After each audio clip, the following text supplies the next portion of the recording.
Hi guys, welcome back to చేస్తే blogs. ఈరోజు మా కిచెన్లో చపాతీ మరియు పొటాటో కర్రీ స్పెషల్.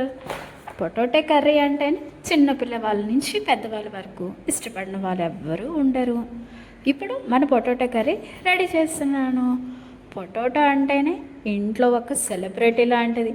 కర్రీలో పెట్టిన, ఫ్రై చేసిన, బిర్యానీలో వేసిన ఎక్కడైనా సెట్ అయిపోతా అని కాన్ఫిడెన్స్తో ఉంటుంది. మన ఇంట్లో పొటాటో కర్రీ చేస్తే చపాతీ కంటే ముందుగా కర్రీ అయిపోతుంది. ఎవరు ఎక్కువ తిన్నారా అని ఇన్వెస్టిగేషన్ చేయాల్సి వస్తుంది.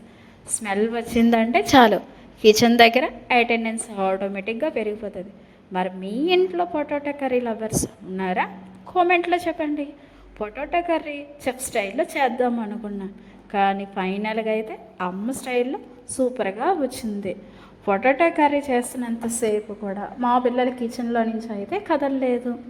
ఇంకా చపాతీ రౌండ్గా చేద్దామని ట్రై చేశాను, కానీ ఎప్పుడు నేను చపాతీ చేస్తున్నా సరే ఎగ్జామ్ రాస్తున్నంత ఫీలింగ్ అయితే వస్తుంది. చపాతీని రౌండ్గా చేద్దామని ట్రై చేశాను, కానీ ఒకటి సర్కిల్, ఇంకొకటి ఏమి ఓవెల్ షేపు, ఇంకొకటి ఇండియా మ్యాప్లో వచ్చాయి. ఆకలి వేస్తే షేప్ చూడకండి, టేస్ట్ మాత్రమే చూడండి. చపాతీ షేప్ ఎలా ఉన్నా పర్వాలేదు, స్టమక్లోకి వెళ్ళాక అంతా ఒకటే. ఇంకా నేను నా విషయానికి వస్తే చపాతీ అంటేనే నాకు ఇష్టం ఉండదు. అది ఎందుకో ఈ వీడియోలో చెప్తాను, చూసేయండి. నేను స్పోర్ట్స్ చేసిన టైంలోనూ అయితే యూపీకి సెలెక్ట్ అయ్యాను. 25 డేస్ ఉండాల్సి వచ్చింది. ఆ 25 డేస్ మార్నింగ్ బ్రేక్ఫాస్ట్ నుంచి లంచ్ డిన్నర్లోని ఆ చపాతీయే పెట్టేవారు. ఇంకా నేను అది తినలేక ఎంత ఇబ్బంది పడేదానో.